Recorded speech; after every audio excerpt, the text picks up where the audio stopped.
Hi and welcome. I'm Steve Martirano, and this is the Behavioral Corner. You're invited to hang with us as we discuss the ways we live today, the choices we make, the things we do, and how they affect our health and well-being. So you're on the corner, the Behavioral Corner. Please hang around a while. Hi, everybody. Welcome to the Behavioral Corner. It's me again, Steve Martirano. Well, what we do here, I hope you know what we do here. We hang on the corner. And as luck would have it, we run into fascinating people. I'm on the best corner in the podcasting world. You wouldn't believe the people that cross my path here on the Behavioral Corner. Very broadly speaking, we talk about behavioral health, which means we talk about everything because that's what affects our behavioral health. It's all made possible through the cooperation and partnership with our great partners, Retreat Behavioral Health. You'll hear more about them a little later on. We'll have a special kind of program for you on the corner today on a topic that we have not paid sufficient enough attention to, and that is the condition, both in a behavioral sense and in a broader sense, of Native Americans, or put more broadly, Indigenous people. And while Indigenous people or Native Americans make up a relatively small percentage of the overall population, I think you can appreciate that their problems are much larger than their number would suggest. And these problems have been going on for a very, very long time. We'll get a little bit of that history, but I think you know a lot of it now. And it all centers around a day coming up in October. In fact, this day, October 10th, which is designated as Indigenous People Day. We have a great group of guests. I want to get to them very quickly. I'll introduce them now. From IPD Philly, we have the executive director of that group and the co-founder, Mabel Negret. Hello, Mabel. How are you? Hello. And joining us from the Native American House Alliance, their co-founder and president, Cornelia DiMalata. Hi, Cornelia. And with her colleague and board member, advisory board member, Peter Brooks. Good to see everybody. Did I get most of that right? Yes, all of it. Okay, let's begin with you, Mabel. First of all, what's the origins of this day nationally, and then we'll get to the local aspect. Sure. So first of all, Mari Kampuche Pulamian. Welcome and, to all the brothers and sisters, our siblings and relatives, and also for a los hermanos y hermanas de este programa. So Indigenous Peoples Day, the celebration didn't start until before 1992 in the United States, but also across the continent. Both North and South America. And it started in Berkeley with a group of Native Americans, both within the continental United States and also Mexico, and also First Nations that lives in the area. And in part was to fight back the narrative and the rhetoric of Christopher Columbus that is so prominent not only in the United States, but also across the whole continent. Because as you may know, the story of Columbus arrives into the Caribbean islands, where she's now today Puerto Rico, Cuba, and so forth, which are our territories from the Taino. And so, but in addition to that, you have across the continent, like I mentioned, all kinds of celebrations around Indigenous awareness and Indigenous, I would say, not only awareness, but also resistances that play a critical role in shaping the narrative of Indigenous movement. And prior to that, you have also in the 70s, within the United States, the American Indian movement also making segue in terms of bringing visibility to the Indigenous communities within the United States, and that also connects to the First Nations and people from Mexico. So it has a long history. I can go over every single detail of it, but it is a resistance day. It is a day that also have come to bring awareness not only within let's say in the United States, like those who are federal and state recognized members of tribes, but also of a larger population of Native Americans and Indigenous peoples who are unenrolled within the United States, but also coming from Mexico or Canada that have a different political relationship to, the narrative of colonization. Yeah, the broader issue of who's affected and how widespread that effect is. And we certainly know that after a long struggle to gain recognition, the administration signed a declaration last year that designated October, the first Monday in October, I believe, as Indigenous People Day. The implication of that is complicated and spotty because, like anything, people are slow to get their heads around anything new. But we're here to say that we understand that there's a day called Indigenous People Day. We understand that it may, in some places, coincide with Columbus Day. And we're okay with that, and so should everyone else. And the folks with us today, Mabel particularly now, have been working very hard to make sure that that happens. Mabel, before I talk to our other guests, just this other notion, you talked about the movement being one of resistance. As I understand it, what you're resisting is the further erasure of the culture of Indigenous people. Is that the basis of your erasure idea? Yeah, yes. First of all, let's just so for the audience, so we use the word Indigenous Peoples and we S at the very end of it to refer to First Nations or pueblos originarios that were here before, since time immemorial, and that were here before the European invasion into the Americas. So,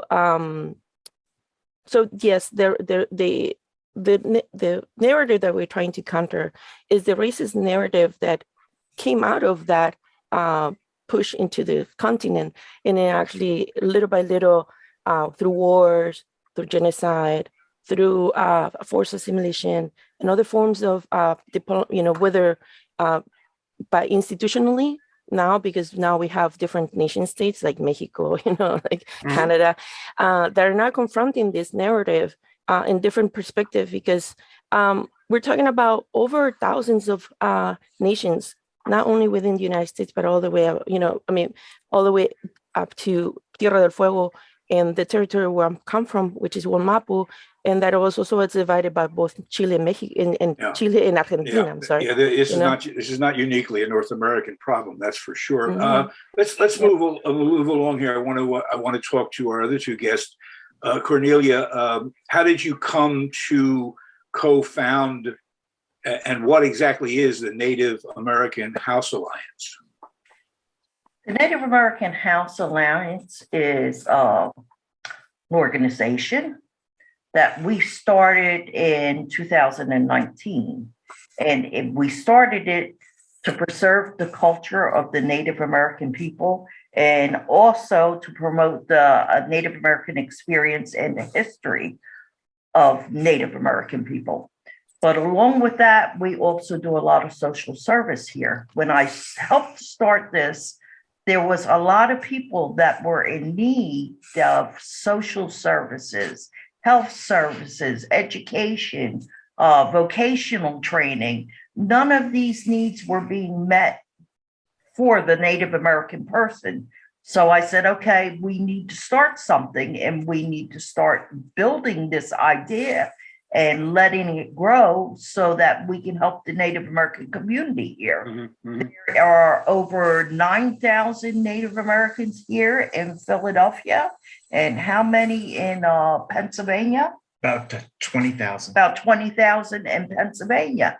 And these people do not have services. Yeah, it's extraordinary. I mean, there are, as you know, there are unfortunately many marginalized communities in this country, but very few in that marginalization have to deal with the fact that they've not only been marginalized, but they've been erased. It's as though when you say there are 9,000 Native Americans in Philadelphia and 20,000 in the state of Pennsylvania, most Pennsylvanians will go, really? Where? So you can imagine what services are like for people like that. Peter, you deal with this area. Well, if I can just add, so a lot of the reason is because the reservations were placed in some of the most impoverished areas, some of the least desirable land. And so today people leave that to come to major cities in order to develop economically. And so that's why it's really, really important, organizations like NAHA, to help people transition from their community into sort of modern or urban life. While we're on the topic of tribalhood and all that, it seems ironic to me, if I've got this right, that the federal government should be the arbiter of what constitutes an authentic Native American tribe. Is that the way it works, that the government Yes, says who is and who isn't? It is the way that it works. Yeah. So let me ask you a question. I don't want to be too cynical about this. Why is it in their interest to authenticate or certify a group of people they stole the land from? What? It seems like there's a conflict there. Am I wrong? No, you're not wrong, because it still is a way to erase the Native American. Mm-hmm. Peter, how hard is it? I know that you're on some boards where you look at situations like tribal authenticity and certification. How difficult is it to get a tribe certified? It's very difficult. Yeah. You have to prove their existence, the bloodline, the families. There usually is an official sanctioned government roll, which was taken historically, like the Dawes roll, which if your family's name is not on it, you don't exist. Mm-hmm. So as a member of that tribe. So it's very, very difficult. And then also on the East Coast, there is just a long history of these huge migrations of tribal people from upstate New York all the way to Florida, running back and forth trying to find sanctuary. So there are people just scattered all over. And today, as I said, you have a lot of people who are working for the government and have construction jobs and things like that, who live in urban environments and are disconnected, from their homeland, from their culture. Mm-hmm. Maybelle, you've already made it abundantly clear how widespread this situation is, and the sort of diaspora that takes place among Indigenous people is not even one of. Indigenous people or First Nation people didn't walk to new lands because they were looking for a better, view. They were often forced to go to places to live. So the wreckage of that is, I'm sure, what something like IPD is about. Remembering that there are people who have histories, cultures, and traditions that have been forgotten.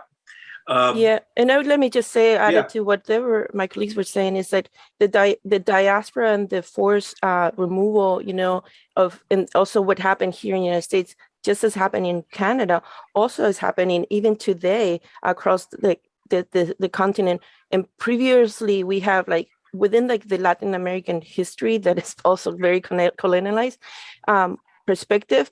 We also have Indian wars all the way up to today. So, and even right now in the Amazon. So you can imagine the extent of displacement of the Native communities of Indigenous peoples across the continent, and forcing them to move to urban environments in every single area that were, grew from this legacy of colonization, Peter, let's talk about that, because I think I mentioned to you guys before we started recording that because of ignorance, it's not often thought of Native Americans in a large urban area, but clearly you've made the case that that's the way it worked for many people forced into situations like that because of economics. So when they're here, and they're here for many years, Peter, they have the same. Well, you tell me. We talk all the time on the Behavioral Corner about our behavioral health, and we look at individual groups' specific problems. What are some of the mental health or behavioral health issues that people you deal with are confronted with? Well, I think, it starts really with the papal bulls. I mean, here you've got an edict that goes down in the 15th century, which states that all people who are not Christianized are either to be enslaved or expulsion. face expulsion, and these lands are to be declared Christian lands. This has never been rescinded. So you've got, hundreds of years of a sort of a genocidal policy of ethnic cleansing on your back. And so, it starts from there. Then, on the East Coast, because it was illegal after the Indian Removal Act of 1830 for any Native American to be this side of the Mississippi, people treat us like we don't exist, you know what I mean? Because we did have to hide out, again, for over 100 years. And so these cause enormous behavioral and psychological weight and problems about your existence, your identity, your community, your family. I mean, all of these families everyone has, stories that they can tell of behavioral challenges. But the ironic thing about it is, it's almost like oil. The people who go back to their traditions tend to be more adjusted, more resilient, more capable. And it's like oil in that this is something very, very ancient, which when we find it is extraordinarily valuable today. And I think in the future, this philosophy, this way of life, this way of treating people, which is indigenous, will be almost as powerful to the human species as oil is today. That we're going to reach back in our past, find these things, extract them, and see enormous value. Our guests are from groups that locally we came upon here in the Philadelphia area. Mabel Negretti is with IPD Philly. That's the International Peoples Day, Indigenous Peoples Day, and a colleague of hers, also from Philadelphia, Cornelia DiMalata, who is co-founder and president of the National American House Alliance, and her colleague, Peter Brook. We're all talking about what it means today, right now, to be involved in a Native American or an indigenous population. It's great, Peter, you mentioned the longstanding problems that confronted the groups that we're talking about. And I know that there's a growing sense among African Americans, for instance, that slavery, while it no longer exists, no one today alive owned slaves, or that doesn't change the fact that it occurred. It was damaging over hundreds of years, and that today some people believe there's a kind of generational trauma. Yes. That no matter what your circumstances are as an African American, on some level you have been traumatized by history. That's got to be the case for people in the communities you guys are talking about. Very much so. Yes. You agree? And it's a handicap because we're dealing with the trauma while other people can, move on without having to work with that. So we're always, it seems like everyone is ahead of us, because we're trying to tackle these issues. And, one of the things in terms of what I was saying is like the Haudenosaunee Thanksgiving address, this is an ancient way of starting the words before all else, starting business meetings and things like that. And within that is so much gratitude.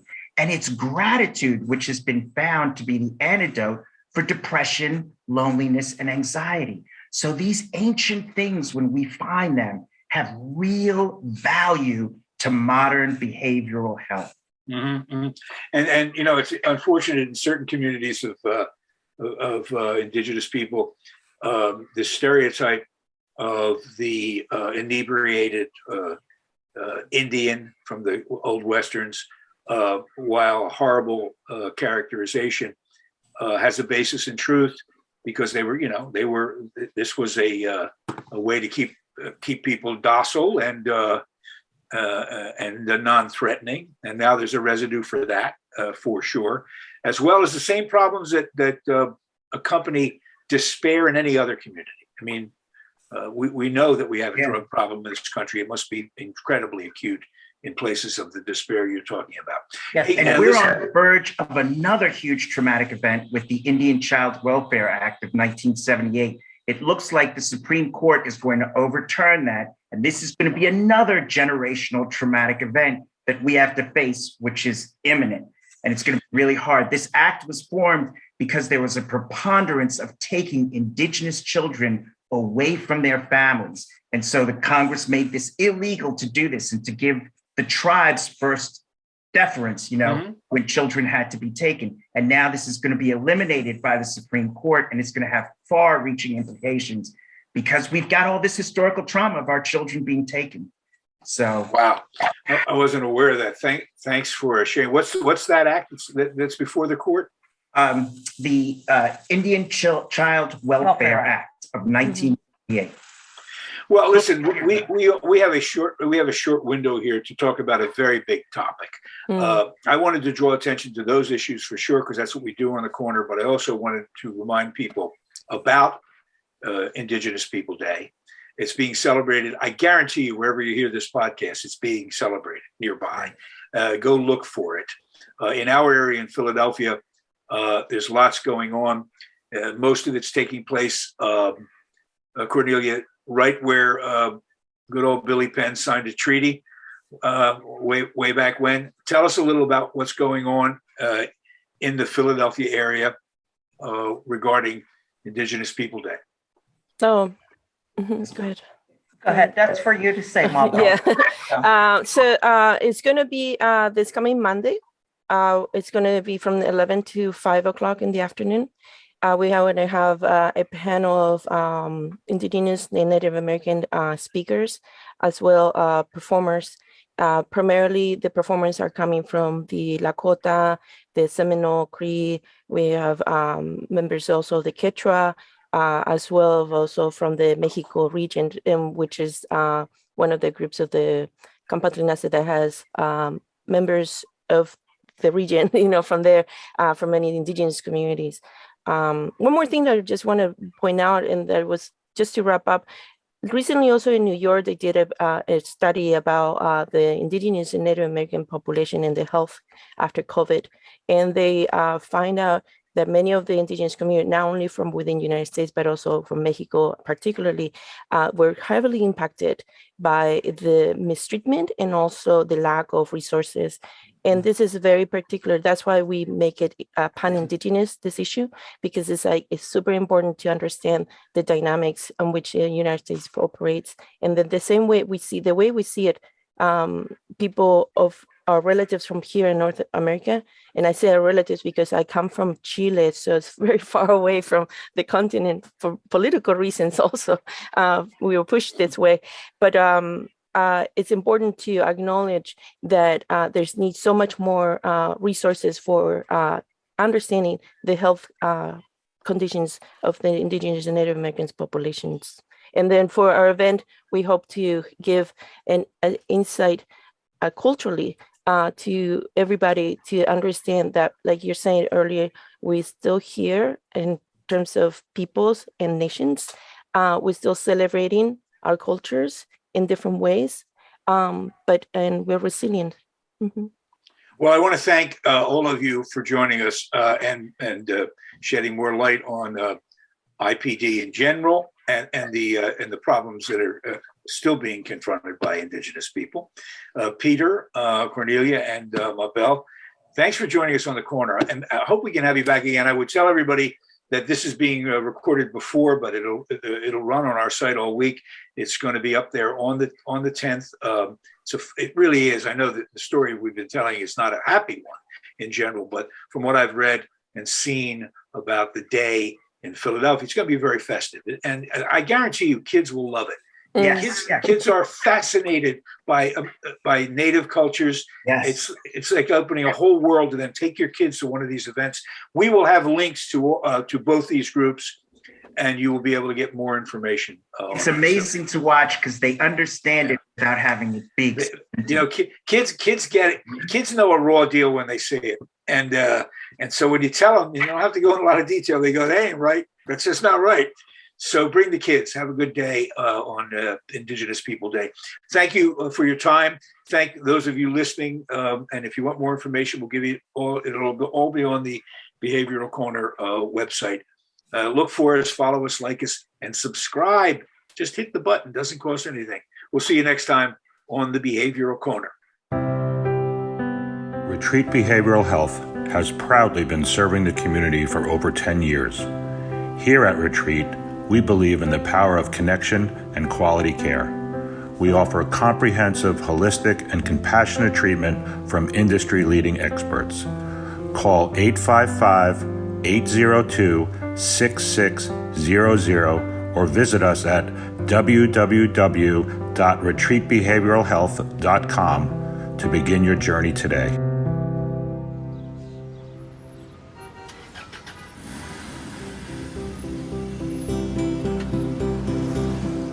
That's it for now. And make us a habit, hanging out at the Behavioral Corner. And when we're not hanging, follow us on Facebook, Instagram, and Twitter on the Behavioral Corner.